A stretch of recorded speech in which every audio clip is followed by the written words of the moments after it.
Hong Kong চায়নার বিপক্ষে home ম্যাচের ট্যাকটিক্যাল ভুলগুলো অ্যাওয়ে ম্যাচে পুনরাবৃত্তির সুযোগ নেই। একাদশ নির্বাচনেও হতে হবে সতর্ক। সাবেক ক্যাপ্টেন জাহিদ হাসান এমিলি ভাবছেন এমনটাই। পারফেক্ট নাম্বার 10-এর অভাবটাও ভোগাতে পারে বাংলাদেশকে। এছাড়া সাবেক গোলকিপার বিপ্লব ভট্টাচার্য বলছেন, মিতুল মার্মার চেয়ে ভালো গোলকিপার বেঞ্চে বসিয়ে রেখেছেন হেড কোচ ক্যাব্রেরা। দল হিসেবে গত কয়েক বছরের তুলনায় সেরা অবস্থানে Bangladesh football. Defence line up থেকে মাঠ সব জায়গায় ঠেলে সাজানোর চেষ্টা।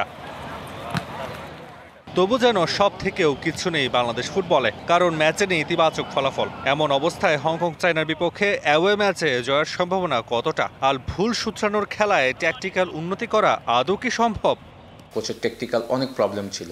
আপনি দেখেন সমিত, সোম, জায়ান এদেরকে স্টার্টিং 11-এ রাখা যেত।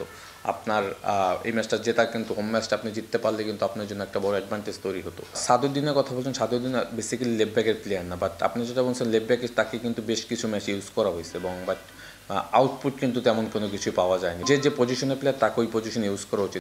গেল ম্যাচে 4 গোল কনসিডার করেছে বাংলাদেশ, দিয়েছে 3টা। তবে কি স্ট্রাইকারের অভাব কিছুটা হলেও ঘুচলো?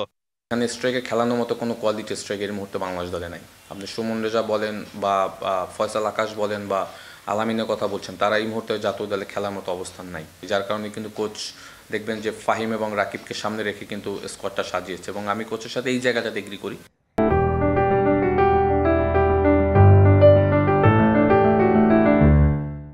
গোলকিপার মিতুল মার্মাকে নিয়ে সমালোচনা হচ্ছে বেশ। পাশাপাশি জিকুকে দলে না রাখারও কোচের একঘেয়েমির ফল বলছেন কেউ কেউ। এ অবস্থায় গোলবার সামলানোর দায়িত্বে আর কোনো অপশন নেই টিম ম্যানেজমেন্টের হাতে। কি বলছেন জাতীয় দলের সাবেক গোলকিপার কোচ? আমাদের এখানে যারা আছে, বিশেষ করে আপনার শ্রাবণ আছে, এখন সুজন আছে, তারাও ঘরোয়া লিগে ভালো করছে, এবং শ্রাবণের হাইটটাও আমরা কাজে লাগাতে পারি ইন্টারন্যাশনালি, কারণ অসাধারণ একটা হাইট ওর। আমার বিশ্বাস যে শ্রাবণ যদি নিজেকে মেলে ধরতে পারে, ফোকাস থাকে, আন্তর্জাতিক ম্যাচে শ্রাবণও বেটার করবে।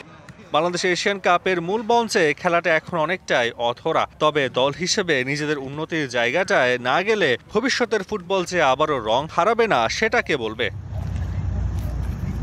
তাসওয়ান নাফি, ডিবিসি নিউজ, ঢাকা।